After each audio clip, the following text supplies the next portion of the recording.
maka demikianlah kata Uthman bin Maz'un, ketika mana dia ditumbuk ketika itu oleh seorang yang pada waktu ketika mana dia menegakkan kebenaran di jalan Allah Subhanahu Wa Taala, berlepas diri daripada jaminan seorang penguasa Mekah pada waktu itu, mengatakan aku tak mahu lagi ketika ini engkau menjadi yang melindungi kepada aku kerana aku ada pelindung Allah Subhanahu Wa Taala.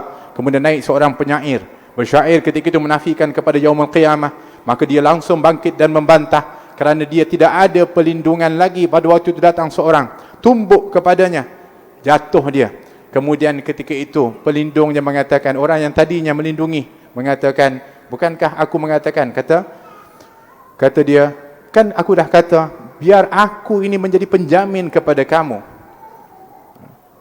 Kata Uthman bin Maz'un, kan kesian mata kamu dah lebam dah, kesian mata kamu lebam.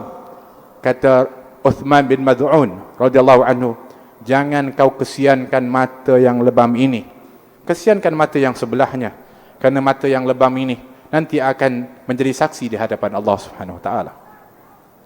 Tapi yang mata yang sebelah ini belum tentu lagi nanti dapat menjawab apa yang akan ditanya oleh Allah Subhanahu Wa Taala.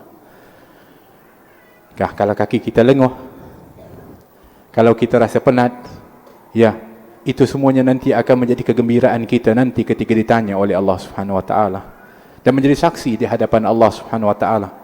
Sakitnya, susahnya, beratnya, kerana Allah Subhanahu Wa Taala.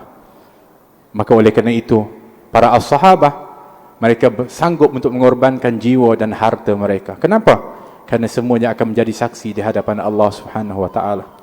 Oleh kerana itu, seorang as-sahabah yang ketika mana dalam peperangan Badar, dalam peperangan Uhud, ketika mana dia mengajak untuk berdoa, dia mengatakan, wahai Sa'ad bin Abi Waqqas, nanti kita saling berdoa dan kita saling aminkan di antara satu dengan yang lainnya, kata Abdullah bin Jahash.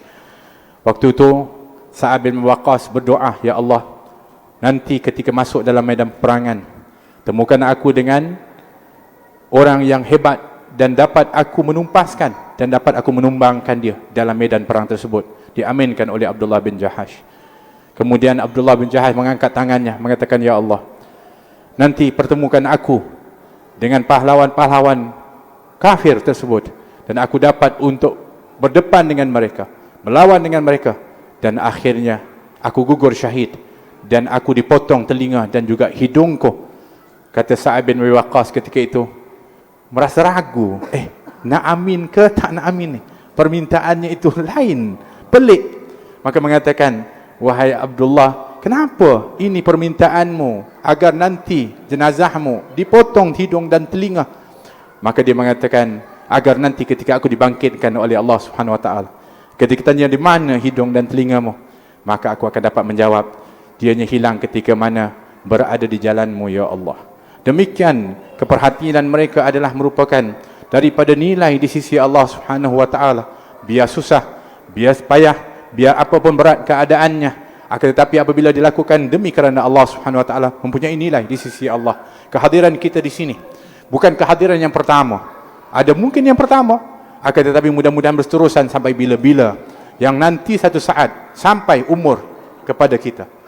Pada waktu itu pasti kita tidak akan dapat hadir lagi di sini. Akan tetapi yakin percayalah, setiap majlis yang akan hidup seperti ini, maka mudah-mudahan ganjarannya mengalir terus kepada kita yang dulu pernah menghadiri, yang pernah meramaikan, yang pernah bermusyarakah, beraktivasi di dalam majlis seumpama ini.